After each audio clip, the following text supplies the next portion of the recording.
Hi folks, my name is Kaiser. I'm the founder of Kaiser & Co. and Vu Real Estate, a property strategy firm, a buyer's agency, and let's get into it.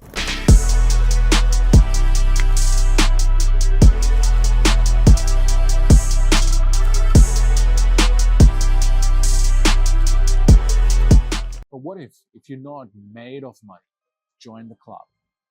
You can't buy in the fancied suburbs right off the bat. That's where strategic investing across different markets comes in. Let's talk strategy for various cities and scenarios, all with an eye towards maximizing that compounding mojo. Let's talk about yield versus growth, finding the right mix. First, a quick premiere. Rental yield is the annual rent as a percentage of the property value. It is a measure of income return. Capital growth is how much the property value goes up. In an ideal world, you want high yield and high growth, but in reality, it's usually a balancing act. Properties with super high yields, 8% plus per year, are often in areas with lower growth prospects, and blue chips properties in prime locations, great long-term growth, often have lower yields. It's a bit of a teeter-totter. What counts as a good yield? It depends on the market. In Sydney, for instance, gross yields are the lowest of all. Capital around 2.5 to 3% for houses and 4% for units on average. In Melbourne, typical yields are only slightly higher, roughly 3% for houses and 4 to 5% for units. These are pretty slim. They might not even cover your mortgage interest in today's interest rate climate, meaning you will be feeding the property extra cash each month. That's called negative gearing, which Aussies investors often tolerate, hoping for bigger capital gain later. Move to smaller cities or regionals and yields fatten up. Brisbane house average around 3.5% yield and units 4.5%. Adelaide is similar, 3.5% houses, and Darwin are the land to return. Move to smaller cities or regional and yields fatten up. Brisbane houses average around 3.5% yield with units 4.5%. Adelaide is similar, 3.5% for houses, although Perth and Darwin are the land of juicy returns. Perth averages about 4.2% for houses and Darwin about 6% for houses and nearly 8% for the units. In fact, Darwin currently boasts the highest rental yields of any capital city in Australia. Investors can get 6 to 7% returns there. Of course, that comes with different economic drivers and sometimes more volatility, but it shows the spectrum. Sydney is equal, low yield.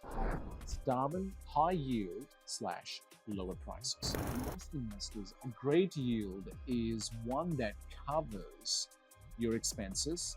If your rental income can cover the mortgage interest and ideally other costs like insurance, rates, maintenance, your property pays for itself. That's a beautiful thing, isn't it?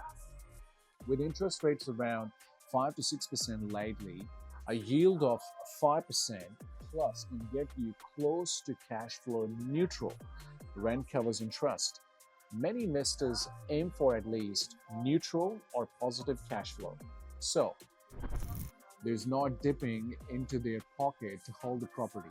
On the other hand, some are okay with a bit of a negative cash flow, low yield, which is fine. If they are confident the property will appreciate strongly, high growth, essentially betting on future, compounding make them far more than the short-term losses. Here's the strategy sweet spot. Balance yield and growth to suit your goals. If you're on a tight budget and need the property to carry itself, lean towards higher yield properties, maybe in the smaller cities or apartments in high demand rental areas.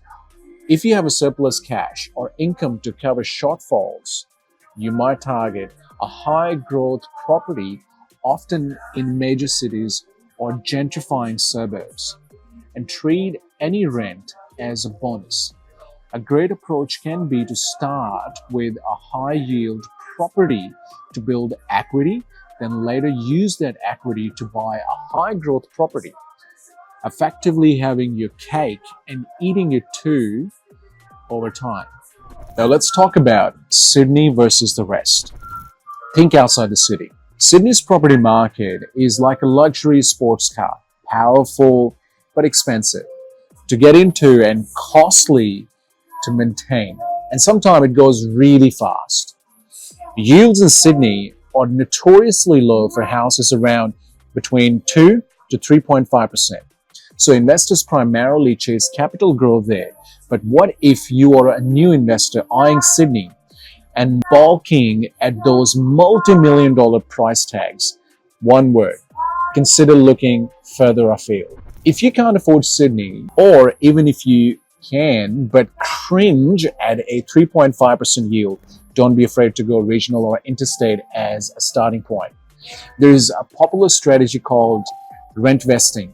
You rent where you want to live, say Sydney, or for the job or for the lifestyle, but invest where it makes financial sense. For example, instead of shelling out 1.5 million for a creamy house in Sydney that rents for peanuts, you might buy an investment property in a regional area or smaller city for a fraction of that price, one that offers a much higher rental yield, say 6 to 7%. Your tenant essentially helps pay off your mortgage while the property hopefully grows in value. You get on the property ladder sooner without sacrificing your lifestyle in the city. And guess what? Regional investments aren't just tumbleweeds and tiny returns. In fact, some regional markets have outpaced capital cities in growth recently. Over the 5 years of 2025, combined regional property values rose about 54% versus 36% in the combined capital cities. The top performing regional areas even saw 90 to 100% growth in 5 years. Talk about punching above their weight. So a savvy buy in, say, a growing regional hub or a booming mining town can deliver both solid yield and impressive capital gains. Talk about punching above their weight. So a savvy buy in, say, a growing regional hub or a booming mining town can deliver both solid yield and impressive capital gains. Of course, choose carefully. Not every small town will boom and some can be volatile. Research is key. Look for diverse economies, population growth, infrastructure projects, etc. For example, let's say you're an investor in Sydney. Instead of pouring all your money into a negatively geared Sydney unit, you might pick up a house in regional New South Wales or Queensland, where rents are higher relative to price. That property might cover its own cost and even put a few dollars into your pocket each week.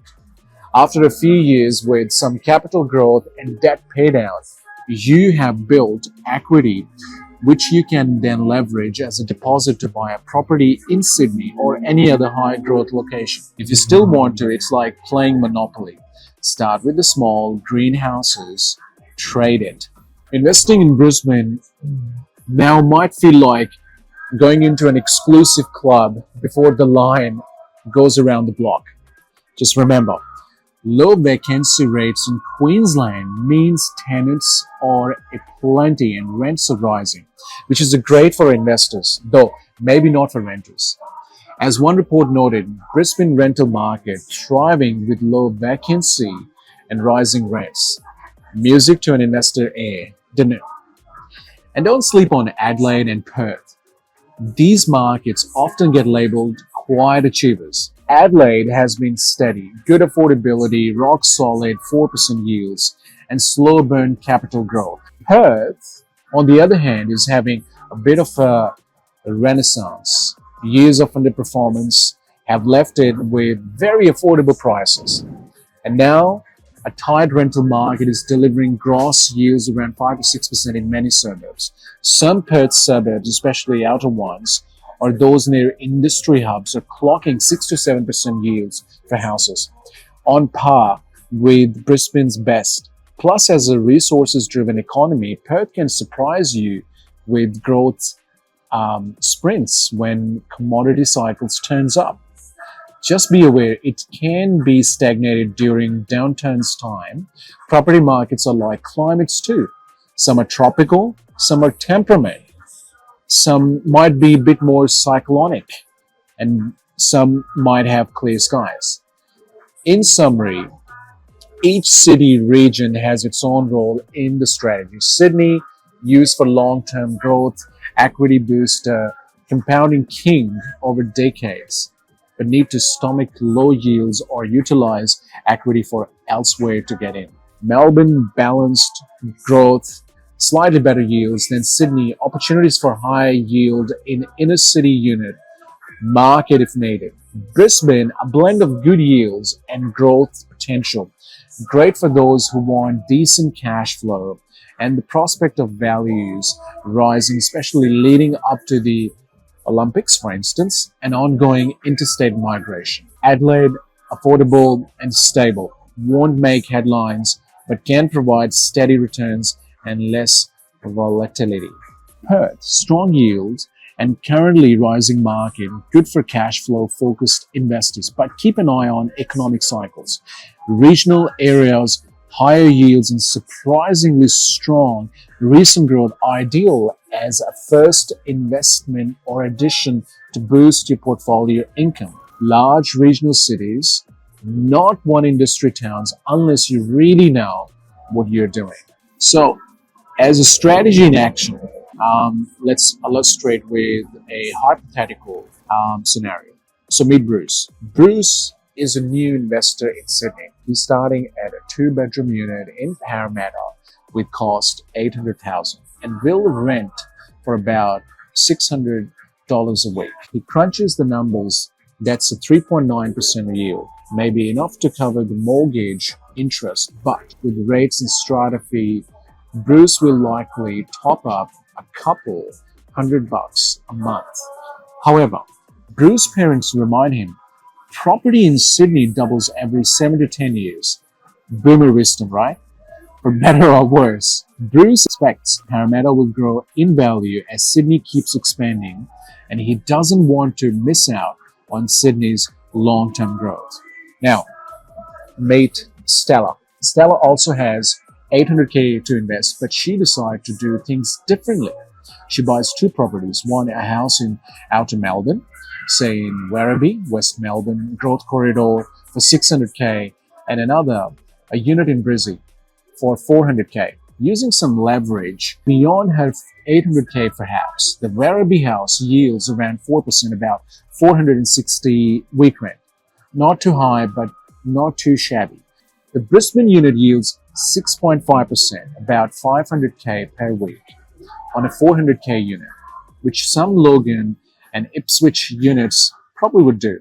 Now combine Stella's $1 million total portfolio. Yes, she's stretched a bit with loans, is bringing in roughly $960 per week. Her mortgage costs on say $800K, debt at 5% or about $770 per week. She's slightly cash flow positive. Meanwhile, Bruce, single Sydney unit at $800K might bring in $600 per week against a similar $800K mortgage costing $770 per week. He's cash flow negative, $170 a week. Stella does a little victory dance each week as her properties pay for themselves and even shout for a coffee. So Bruce, on the other hand, brown bags his lunch more often to cover the shortfall. Fast forward 5 years, Sydney booms 20%. So Bruce units is now worth $960K. Nice.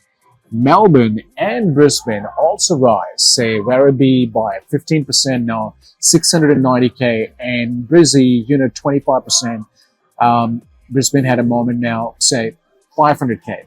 Stella's total assets are $1.19 million versus Bruce $960K. Plus, Stella's been neutral to positive cash flow, possibly even paying down some debt with the extra rent, whereas Bruce been adding to his loan or at least not reducing it. Stella can now refinance, use her equity gain, and saved cash to buy a Sydney property if she wants, effectively leapfrogging into the bigger market using compounding from the smaller ones. Bruce has gained equity too, but he's stuck with one property and had to feed it all along. Now, this is a simplification. Markets could behave differently, but it highlights a strategy using higher yield or lower cost markets to build your wealth base, then moving into higher growth markets. It's like climbing a ladder. Each rung property helps you reach the next. Of course, the best approach depends on you, your finances, risk appetite, and goals. Maybe you're like Bruce's cousin, who only wants blue chips properties and is happy to supplement them with his salary. He sleeps well at night, owning in top suburbs. Or maybe you're like Stella's uncle, who only buys properties that pay for themselves from day one because he hates debt and risk. He doesn't care if it's in whoop whoop as long as the yield is 8% plus. There is no one size fits all, but the overarching principle is to make informed research, bad choices, rather than blindly buying in your backyard. And whoever you are, remember to maintain a sense of humor. Take it light, shrug it off, because property investing can be a wild ride. The market will have its ups and downs. Interest rates fluctuate, government change policies, negative gearing. Anyone out there? Tenants come and go. You know that. But if you buy quality assets, use solid strategies, and give them time, you will be rewarded. And by the power of compounding, doing its thing in the background, often quietly, then suddenly very noticeable. Conclusion: strategy plus patience is equal to serious wealth. So if you guys wanted to talk about strategy or would like to get some insights on certain suburbs, reach out to us, Kaiser & Co. and V Real Estate. Look forward if you need our assist and help. Thanks so much.